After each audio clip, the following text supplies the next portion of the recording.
Una nating bisita sa one-on-one. Walang personalan. Ayan, tingnan natin na himayin pa natin itong issue dito kay dating Pangulong Duterte sa International Criminal Court. February 23 na sinet yung kanyang trial Oo.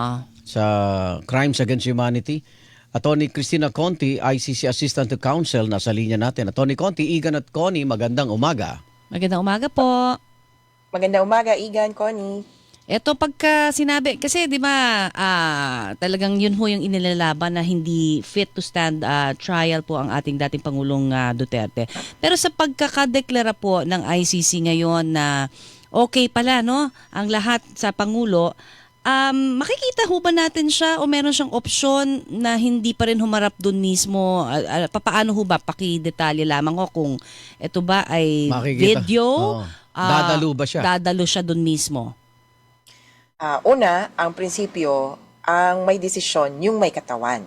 Kaya Ay, may kung katawan. ayaw niyang pumunta, Oo. katulad ng pa-excuse niya noong nakaraang hearing, hindi kumbaga siya Napipilit. mapipilit Okay. na pumunta. Pero pangalawa, kung gusto niyang pumunta, well, of course, the priority is that he appear in person. Kaya lang, sabi na rin nung depensa, meron siyang mga iniinda. May kalagayan siya, may sitwasyon siya, Hindi raw makalakad, sabi ni BP Sara. mga ganon. Kaya, ang ICC ang mag-a-adjust. Una, tama yun, pwedeng magkaroon ng option na by Zoom or by video link siya mag-a-appear. Okay.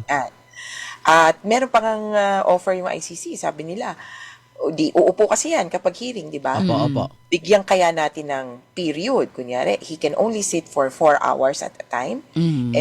Isang posibilidad, maski yung hearing, magbe-break in between, di ba?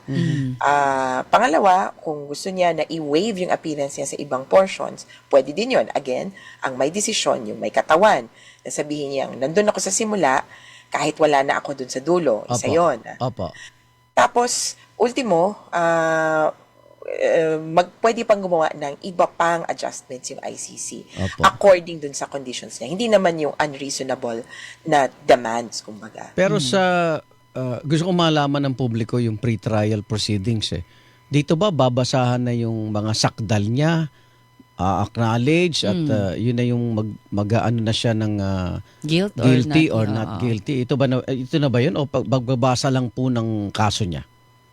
Well, sa tanong mo, Igan, parang medyo yes and no. Okay. So, babasahan ng sakdal, yes. Okay. Kasi yung proposal ng prosecution, doon unang beses nating maririnig ano ba ang saklaw ng charges laban sa kanya. Opo. Pero, ang pagkakataon ng defense, may pagkakataon pa yung defense para kontrahin yung mismong charges. Okay. Sa hearing na ito, ang tanong ay, sa stage ng pre-trial kasi, hindi pa tanong na, are you guilty or not guilty? Okay. Sa trial yon, di ba? Sa pre-trial, ang tanong, ano ba yung kaso? Ipapaalam At sa sino kanya. Oo, at sino ba ang dapat kasuhan? Okay. May proposal yung prosecution. Ito yung naalala nyo nga, yung bakit 3 lang? 3 counts of crimes against humanity, hati-hati according, parang thematic yung pagkakakategorya. Pero kung ano man, ito ay kumbaga doon pa formal na ipapaalam sa kanya or in person. Tapos may pagkakataon silang kontrahen. May pagkakataon ding magsalita ang victims. Kaya mukhang hearing. Kung sa atin nga, tawag na natin trial na eh. Okay. Pero pinapaliwanag ng ICC, when you say trial, we're talking about the guilt of a person or yung ultimong, kumbaga, presentasyon ng ebidensya. Okay. Dito, may ebidensyang lalabas, may witness na uupo. At matagal din ito hindi lang to sa February Kaya nga 23. Baka abutin to na 4 na araw. Yun yung Dire-diretsong huling- 4 na araw po. Mag-iisang taon na siya dun. Di ba? Dire-diretso. Pero ano to ayun nga, pwedeng mag-adjust talaga dun sa client or dun sa suspect. Ang ICC naman hindi ganun matagal mag-hearing. Pero focused. Kaya sabihin natin, magsisimula sila ng 9 to 11. Break na ng 11. As ang resumption na 2 o'clock hanggang 4 o'clock. So, may may limitasyon din.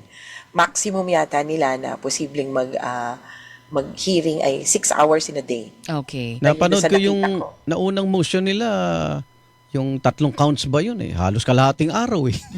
Oo. Di ba? Ang tagal eh. Pero, So, Attorney Conte, ito tanong ko, dun sa February 23, ihahabol ba dun si Senator Bato de la Rosa? ay hindi po, hindi Iba po. kailangan. Hiwalay siya. Iwalay siya. Hiwalay At siya. hindi naaabot. Oo. Oo. Kasi di po ba merong una munang stage yung initial hearing? Okay.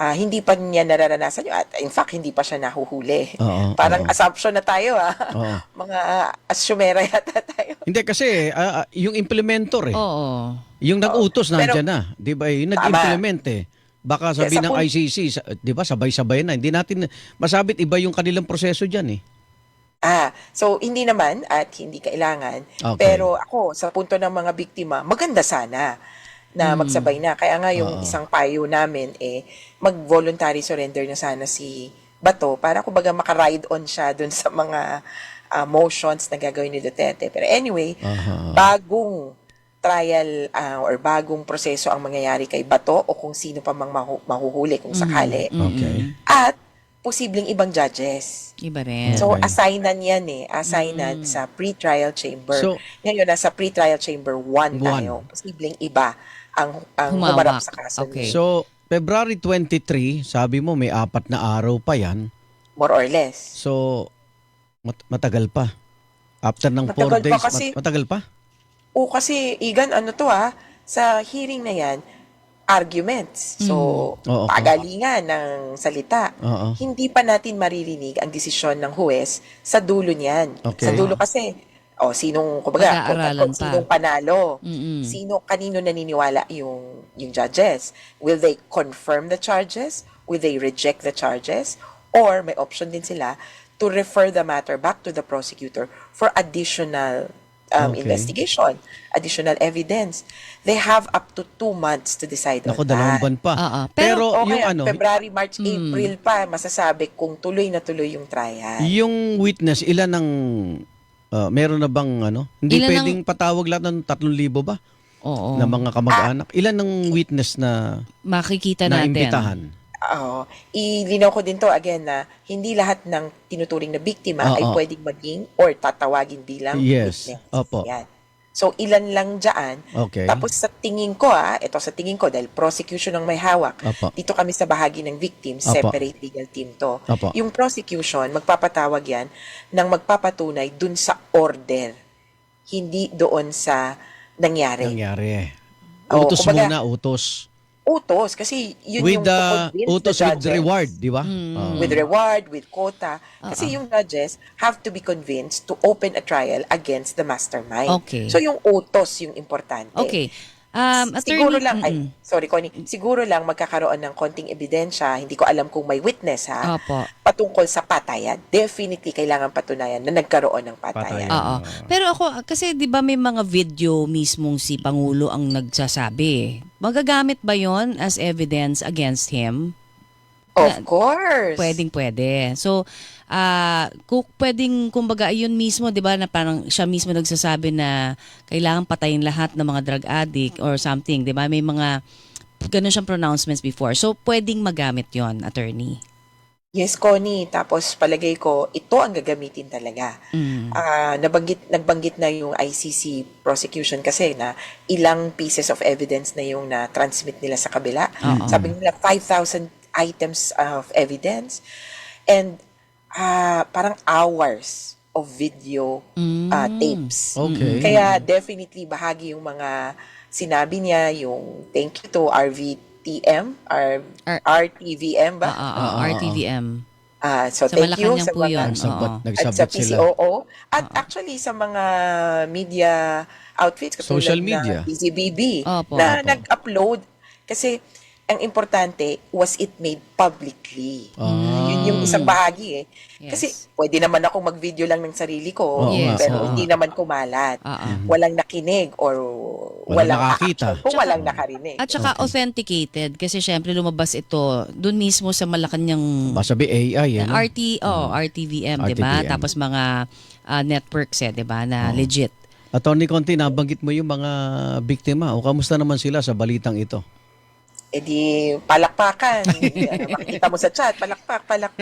Siyempre, para sa kanila, una kaagad, ito na. Okay. Pero mahihimasmasan kasi malayo Matagal pa. na, Malayo pa. pero malayo pa. Lalo na siguro kasi 'di ba inaapila pa nga itong desisyon nito ng Lahat ng kilos, no? pre-trial chamber ng ICC na fit to stand trial itong si dating Pangulong Duterte. So, pag ganito, pwede bang ma-move pa yung Feb 23 again dahil 'di ba kino-contest nga na itong May motion. May prosecution? Alam nyo, ayon sa patakaran ng ICC, wala na dapat makapigil Wala dun na. sa pre-trial chamber na ipatawag itong hearing na ito. Okay. Kumbaga parang trend, yung driver, yung pre-trial chamber, sa punto de vista niya, wala nang balakid pa. So tuloy na tuloy. Nakapagpasya na siya sa jurisdiction, Oo. nakapagpasya na siya sa fitness to stand trial. Yung jurisdiction kasi, pwedeng makapagpigil, di ba? Oo, Wala naman pala yes. tayong pangyarihan. Ang mangyayari lang, so, inakyat sa appeals chamber.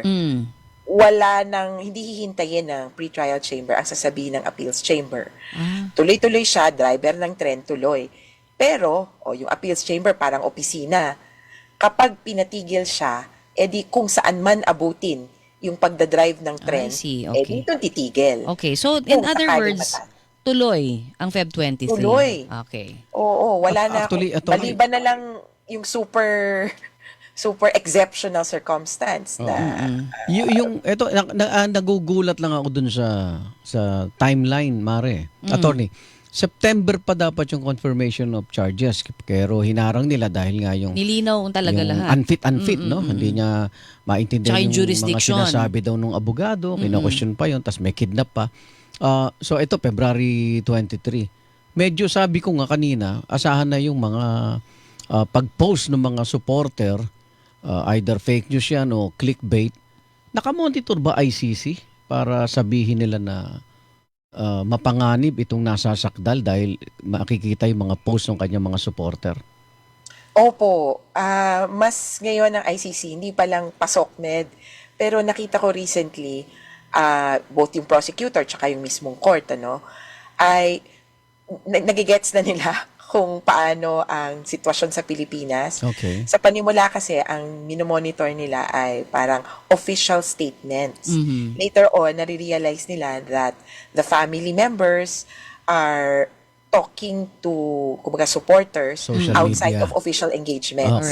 Okay. Kumbaga, walang patawag yan. Parang minsan, tapos i-echo. Kaya recently, ito yung ko nga sa prosecutor, meron po silang binabanggit na isang statement na nasa SOCMED. Si Girly Balaba ng Free Rodrigo Duterte Movement or Bring Him Home Movement. Dating reporter din siya.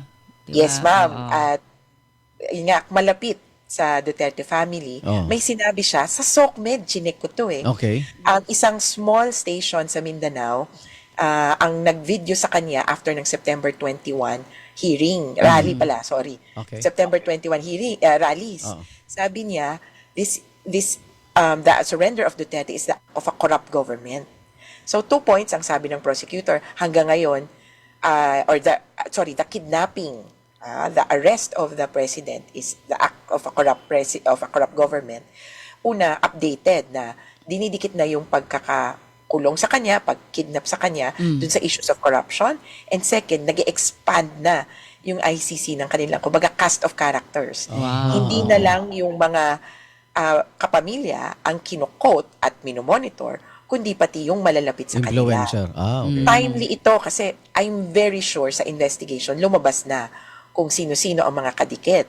Pero for them to formally, yung prosecutor kasi, for them to formally message and telegraph that they are monitoring, they submitted document, submission to the ICC court na ganito itong sinabi nito, is telling for me.